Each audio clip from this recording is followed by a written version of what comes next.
29 का चुनाव होगा वन नेशन वन इलेक्शन? हमने तो हमारे घोषणा पत्र में रखा है, हम जरूर चाहेंगे कि ये देश वन नेशन वन इलेक्शन में आए, इस देश में यूसीसी आए।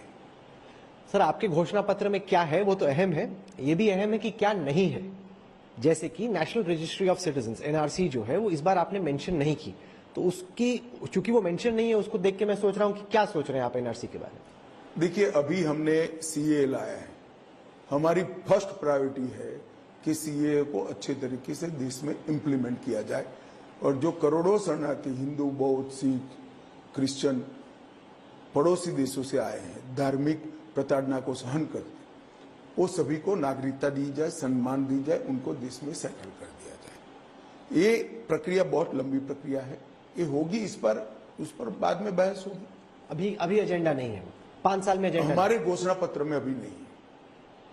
सर, इस बात पर बड़ी बहस चल रही है कि बीजेपी बार बार 370 सीटों का जिक्र क्यों कर रही है। कुछ आपके जो प्रत्याशी हैं उन्होंने बातें भी ऐसी बोली कि अगर हमें 370 आ गए तो संविधान बदलने की जरूरत है क्योंकि हम कुछ करना चाहते हैं।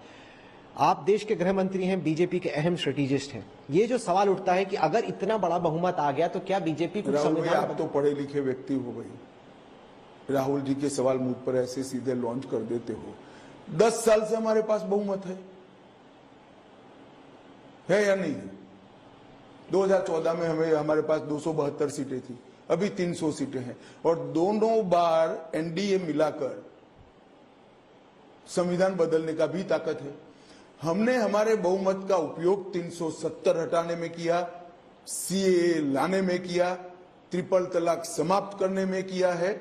हमने एक कांग्रेस जो प्रच्छन्न रूप से कहना चाहती है कि हम आरक्षण हटा देंगे, इसके लिए हमने उपयोग नहीं किया है, न करेंगे। भारतीय जनता पार्टी का वादा है, न हम आरक्षण हटाएंगे, न कांग्रेस हटाना चाहती है तो न हटाने देंगे। वो कहते हैं कि शायद सेक्युलर शब्द भी आप हटा सकते हैं कॉन्स्टिट्यूशन से। भाई ऐसा है, सेक्युलर शब्द हटाने की हमें कोई जरूरत नहीं है। इस देश को पंथ निरपेक्ष बनाने का सबसे बड़ा आग्रह भारतीय जनता पार्टी का है, इसीलिए तो हम यूसीसी ला रहे हैं। वो शरिया के आधार पर देश चलाने का कह रहे हैं, उनको जरा सेक्युलर बनने की जरूरत है, हमें नहीं है। हम तो कह रहे हैं इस देश के कानून धर्म के आधार पर होना चाहिए। और देखिए कितने सिलेक्टिव है। यूसीसी चाहिए, किस चीज में चाहिए?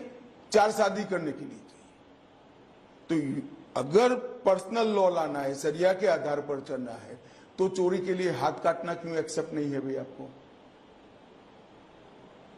देशद्रोह के लिए ऊंट की चमड़ी के साथ सिलकर देश भर में पत्थर मारकर मारने की सजा क्यों आपको? अगर लाना है तो पूरा लाओ, हिम्मत नहीं है इनमें। ये क्या हमें पंथ निरपेक्षता सिखाएंगे? जो पार्टी पर्सनल लॉ की बात करती है, अपने घोषणा पत्र में पर्सनल लॉ को लाने की बात करती है, वो पंथ निरपेक्ष मानी जाएगी क्या? आपकी जिम्मेदारी है कांग्रेस पार्टी को पूछने की कि क्या पंथ निरपेक्षता है? मुस्लिम पर्सनल लॉ के आधार पर आप देश को चलाना चाहते हैं? हम कह रहे हैं कि इस देश में पंथ निरपेक्षता होनी चाहिए, यूसीसी होना चाहिए। सर, बार बार पीएम बोल रहे हैं कि बड़े फैसले लिए जाएंगे जब हमारी सरकार आएगी, बड़े। उसके बाद अब सब सोच रहे हैं कि बड़ा फैसला जो आपने अनाउंस कर दिया वो तो ठीक है, उसके अलावा आप हमारे दर्शकों को क्या बता सकते हैं, किस तरह के बड़े फैसले आपके जहन में? देखिए, बड़े फैसले मोदी जी ने लेने के कहा नहीं है, लिया है। मोदी जी ने जीएसटी लाया, मोदी जी ने 370 हटाया, मोदी जी के समय में ही राम जन्मभूमि बना, प्राण प्रतिष्ठा भी हो गई। मोदी जी ने ट्रिपल तलाक हटाया, मोदी जी ने 1 रैंक 1 पेंशन लाया, मोदी जी ने अपसपा होते हुए भी उठाने का निर्णय किया। मोदी जी ने ही इस देश के अंदर नोटबंदी की, मोदी जी ने ही इस देश के अंदर लॉकडाउन लगाकर देश को कोरोना से बचाया। ढेर सारे बड़े फैसले दिए। आगे क्या लेंगे? ये तो पीछे के नहीं, आगे फैसले हमने हमारे घोषणा पत्र में लिखा ही है कि हम यूसीसी लाएंगे, देश को तीसरी अर्थव्यवस्था, तीसरे नंबर का अर्थतंत्र बनाएंगे, 1 नेशन 1 इलेक्शन लाएंगे, 5 साल तक 80 करोड़ लोगों को मुफ्त राशन दिया जाएगा, 70 साल के हर बुजुर्ग को दवाइयों के खर्चे से हम मुक्त कर देंगे, 3 करोड़ नए घर बनाएंगे, झुग्गी झोंपड़ी में रहने वाले हर परिवार को घर देने का हमने वादा किया है। उज्ज्वला का कनेक्शन दे दिया, अब हर घर में पाइप से गैस पहुंचाना है। बाकी बचे हुए घरों में नल से जल पहुंचाना है। हर घर पर पीएम सूर्य घर योजना लागू कर उसको अपने इलेक्ट्रिसिटी बिल से मुक्त कराना है। और 3 करोड़ गरीब महिलाओं को लखपति दीदी बनाना है। ये कोई छोटी चीजें नहीं है। कांग्रेस पार्टी 70 साल में इतना नहीं कर पाई जो हमने 5 साल का वादा किया है, और हमने जो 10 साल में किया है वो कांग्रेस पार्टी 55 साल में नहीं कर पाई। इन्होंने सिर्फ गरीबी हटाने का नारा दिया, मोदी जी ने 25 करोड़ गरीबों को गरीबी रेखा से बाहर निकालने का काम। बीजेपी के 3 आइडियोलॉजिकल बिंदु थे जो कि कई सालों से मैनिफेस्टो में थे, यूसीसी, आर्टिकल 370 और राम मंदिर। 2 हो चुके हैं, तीसरा आप कह रहे हो कि आप कर दोगे।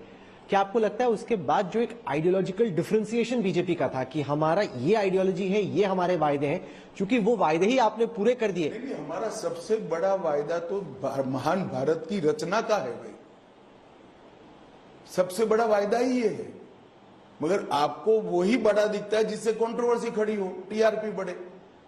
सबसे बड़ा काम महान भारत की रचना का है, जो मोदी जी ने कहा है कि 2047 में जब आजादी समाप्त, शताब्दी आजादी की मनाई जाएगी, आजादी की शताब्दी समाप्त होने के पहले हर क्षेत्र में पूरे विश्व में भारत नंबर 1 होगा। ऐसे भारत की रचना 130 करोड़ लोगों का आज संकल्प भी है, स्वप्न भी है और पुरुषार्थ का रास्ता भी है।